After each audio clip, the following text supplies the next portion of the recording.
सरळ नाम लाव बरं का. एक तर तुला सवय आहे, तू पहिल्यापासून कसा वाकडा तिकडा नाम लावते. बोल बाबा, काय बोलायचं ते बोलून घे. काय बोलायचं म्हणजे? आणि मला आज काहीतरी तोच टाकायचंय राखी बांधल्याबद्दल.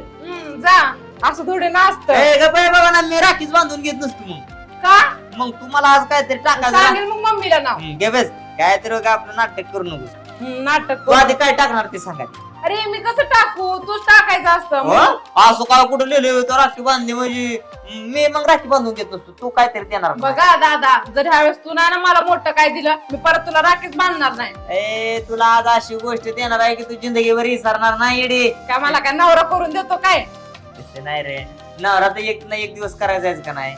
पण आज तुला मी इतकी भारी वस्तू देणार आहे की तू आयुष्यात ती वस्तू कधीच विसरणार नाही. अयो खरं? मग मला तू सांगा, तू मला राखी बांधल्यावर काय देणार? मी देणार ना तुझी साखर. आयुष्यभर राखी बांधताना फक्त साखर आणि पेढा द्या, बाकी काहीच देऊ नका. बांधा. तसं माझं दादाने सांगितलं. आणि मग अगं बयो, किती भारी राखी आहे या. मासोडा घातलीच बांध. मग तुझ्या तोंडासारखीच राखी आणली. मग बघू किती दिवस टिकती राखी तुझी. तसं टिकत नाही ती. नाही साखर. अगं तांदूळ टाकलं त्या साखरच लागा. तो हे बघ बरं, तांदूळ मिक्स आहे ना. गपरे नको चव घालू. दे चल आता अजून एकदा. हा अरे तू खेळायचं नसतं. बरं ठीक आहे, राहू दे. दे गिफ्ट. थांब, तांदूळ खाल्लं. अरे दे ना. धर. अयो काय हे? 7/12 आहे. आपल्या वडिलांची जमीन आहे का नाही, ती मी आपल्या दोघांच्या नावाने निमी केली आहे. त्याचा असे 7/12 आहे. आणि दादा मला का देतोय तू हे? हे बघ, तुला माहितीसाठी सांगतो की काय होतं एकदा लग्न झालं, आपापला परपंच माग लागला की कुणी ना कुणी खोड करणार असतं ग. आज मी लहान असल्यापासून तू मला राखी बांधते, अगदी माझ्या पहिल्या राखी पौर्णिमेपासून. पण जसं जसं आपण मोठं होत जातो तस तस काय होतं, कुणी ना कुणी काहीतरी काड्या करत असत.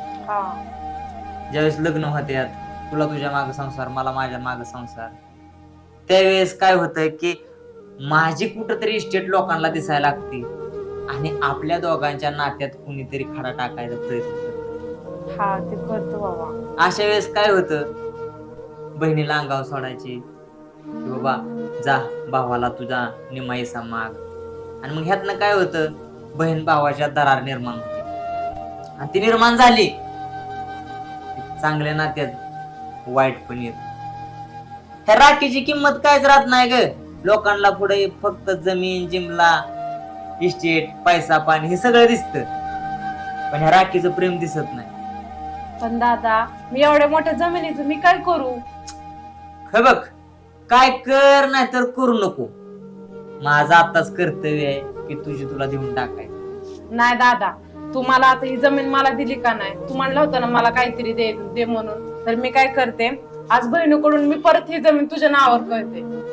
मी एवढ्या जमिनीचं काय करणार आहे? तू माझं मोठ्या घरी लग्न लावून देशील, मी तिकडं सुखी राहील ना. मग मला या जमिनीची काहीच गरज नाही.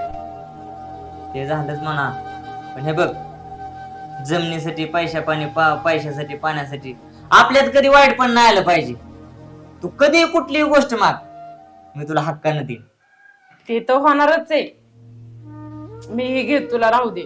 मला नको ही जमीन वगैरे. माझा भाऊ माया मागे ते मोठा खंबीर आहे. अशीच बहीण प्रत्येकाला मिळव. बरं चल, आज तुझ्यासाठी आहे ना मस्तपैकी एक ड्रेस घेतो. हा घेऊन दे मला ड्रेस. आता पण घेऊन दे आणि दिवाळीच्या टायमिंगला पण घेऊन दे. चल, तू तरी काय माझं मन बघ. चल.